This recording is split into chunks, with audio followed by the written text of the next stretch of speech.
किसी ने बड़े कमाल की बात कही है कि पीठ हमेशा मजबूत रखनी चाहिए, क्योंकि शाबाशी हो या धोखा दोनों हमेशा पीछे से मिलता है। ये कहानी आपको सिखाएगी कि जिंदगी में जब धोखा मिले तो क्या करना चाहिए। बात पुराने जमाने की एक व्यापारी का प्रेम विवाह हुआ।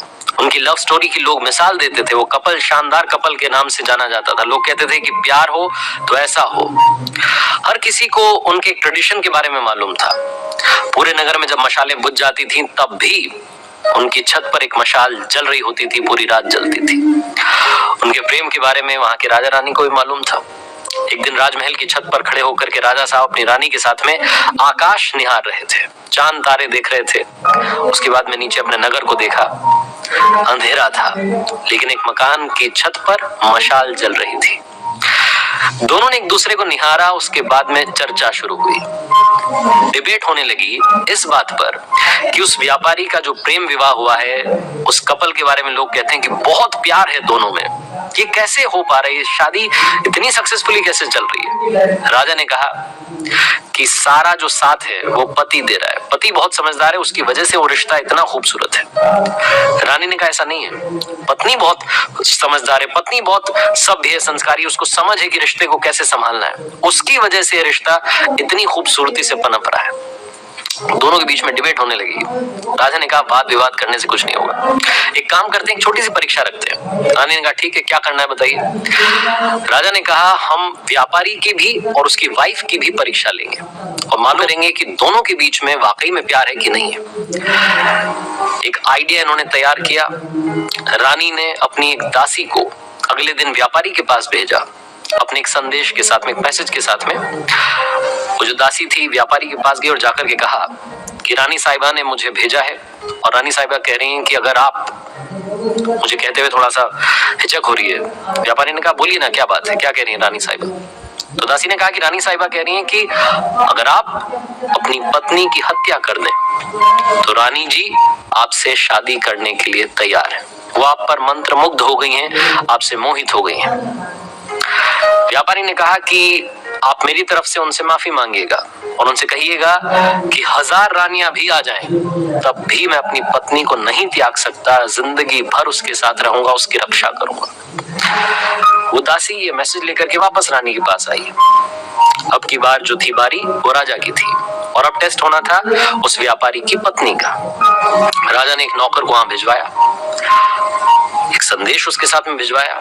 नौकर ने जाकर के उस व्यापारी की पत्नी को कहा उसी दिन उसके घर पहुंच करके कि एक संदेश राजा साहब ने भिजवाया है और वो कह रहे हैं कि अगर आप अपने पति की हत्या कर दें तो राजा साहब आपसे विवाह कर लेंगे और आपको हमारे राज्य की रानी घोषित कर देंगे।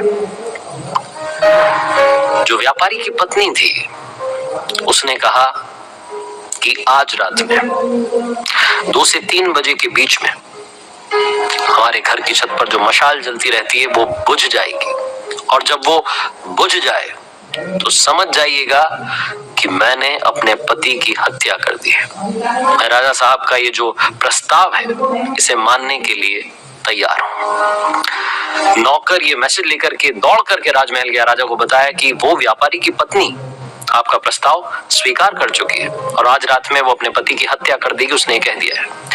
राजा ने फटाफट से अपने सैनिकों की एक टुकड़ी तैयार की और कहा कि देखिए हमें बचाव के लिए तैयार रहना है। जैसे वो मशाल बुझेगी फटाफट से उस व्यापारी घर में जाना है, उसको बचाना है, उसकी जान बचानी है। सबने कहा ठीक है। राजा राजमहल की छत पर चढ़ा, रानी भी साथ में थी। दोनों देख रहे थे कि क्या वाकई में वहां मशाल बुझेगी या नहीं बुझेगी। चौंकने वाली बात यह थी कि 2 से 3 बजे के बीच में मशाल बुझ गई, क्योंकि व्यापारी जब वापस आया था अपनी दुकान से तो खाना वाना खाने के बाद जब सोने चले गए थे, सारी बातें वैसी ही चल रही थी जैसी चलती थी। लेकिन इस बीच में उस व्यापारी की पत्नी ने खेल कर दिया था। व्यापारी की पत्नी ने एक फांसी का फंदा तैयार किया था और 2 से 3 बजे के बीच में अपने पति को ही फांसी पर लटका दिया था। जैसे ही वो मशाल बुझी, राजा के सैनिक दौड़ करके उस व्यापारी के घर में गए। व्यापारी की पत्नी को तो गिरफ्तार कर लिया, लेकिन उस व्यापारी की जान को नहीं बचा सके। उस रात राजा को नींद नहीं आई। अगली सुबह उसका दिमाग गर्म था, गुस्से में था, खुद से उसको गुस्सा आ रहा था कि ये क्या हो गया। उसे महिलाओं को देखने का मन नहीं कर रहा था, उसे नारी से नफरत हो गई थी। उसे लग रहा था कि क्या धोखेबाजी हुई है, ऐसा नहीं होना चाहिए था। बहुत गुस्से में था। जो उनके राज्य का सबसे बुद्धिमान मंत्री था, जो सबसे बड़ा मंत्री था, उसको बुलाया और कहा कि सुनो, अभी जंगल में जा रहा हूं शिकार के लिए, वापस आऊंगा शाम में, तब तक हमारे नगर में जितनी महिलाएं हैं सबके गले कटवा दो, सबको फांसी पर लटकवा दो, ये मेरा आदेश है और आपको मानना होगा। राजा को पता नहीं क्या हो गया। राजा घोड़े पर सवार होकर के जंगल की तरफ निकल गया। यहाँ मंत्री के होश उड़ गए, उसे समझ नहीं आया कि क्या हो रहा है। राजा साहब ने क्या उलूल जुलूल सा आदेश दे दिया, उन्हें महिलाओं से नफरत हो गई।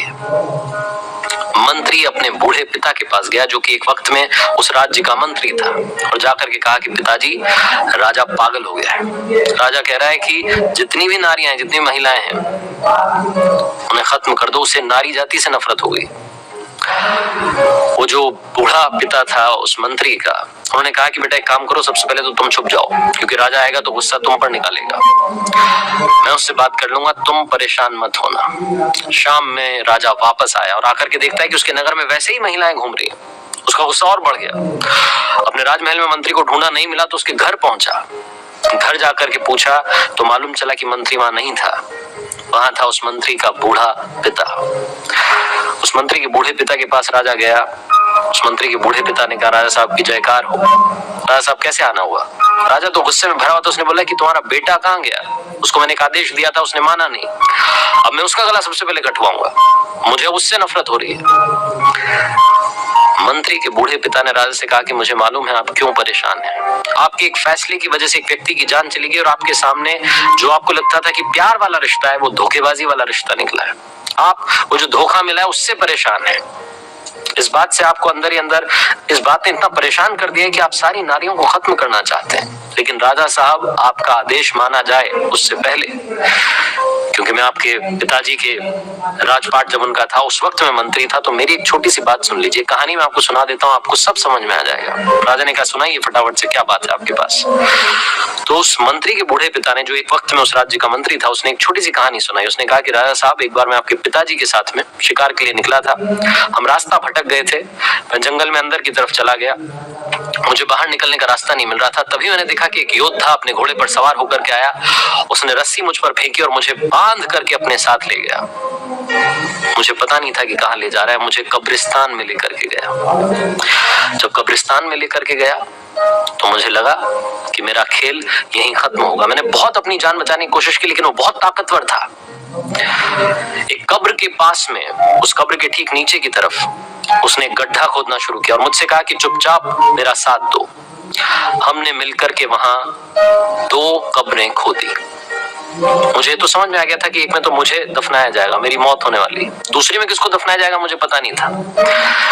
वो जो योद्धा था वहीं पास में खंडर था, फटाफट से दौड़ के गया उसकी छत पर। उसने मुझे घोड़े से बांध रखा था और उस छत पर से एक सरकटी लाश नीचे फेंक दी।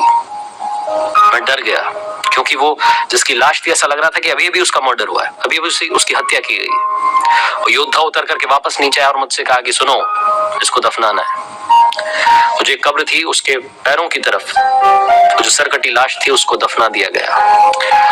मैं डर रहा था राजा साहब, मुझे लगा था कि जो दूसरी कब्र है इसमें मुझे दफनाया जाएगा। लेकिन उस योद्धा ने जो मुंह पर कपड़ा बांधा हुआ था उसे हटाया। वो एक खूबसूरत कन्या थी, महिला थी। उसने कहा कि घबराओ मत, मुझे मालूम है तुम कौन हो। तुम इस राज्य के मंत्री हो और इस राज्य के राजा को जाकर के मेरा संदेश देना। उनके एक राजकुमार ने मेरी हंसती खेलती जिंदगी को बर्बाद कर दिया और राजकुमार मुझे पाना चाहता था, इसलिए मेरे पति की हत्या कर दी। ये मेरे पति की कब्र है जिसके नीचे एक और कब्र मैंने खोदी है, और ये जो लाश है ये उसी राजकुमार की लाश है जिसे हमने दफना दिया है। और उसके बाद वो बोलती चली गई कि अब मैं अपना गला काट रही हूं, मैं अपनी जान दे रही हूं, मैं अपने पति के पास वाली कब्र में जिंदगी भर आजीवन, जब तक नामो निशा रहे हम दोनों का, तब तक के लिए दफन होना चाहती हूँ। ये जिंदगी खत्म करना चाहती हूँ, अगली जिंदगी में भी जहां मिले हम साथ रहें, इसी तमन्ना के साथ मैं पास में दफन होना चाहती हूँ, मुझे दफन कर दीजिएगा। और ये बोल करके उसने अपना गला काट दिया। राजा साहब, उस दिन मुझे समझ में आया कि सच्चा प्यार क्या होता है। उस महिला ने जो अपनी जिंदगी कुर्बान कर दी अपने पति के लिए, उसने मुझे सिखाया कि सच्चा प्यार क्या होता है। आप इस बात से परेशान हैं कि वो जो व्यापारी है उसकी पत्नी ने उसे धोखा दे दिया। आप इस महिला के बारे में सोचिए जिसने अपने पति के लिए अपनी भी जान दे दी।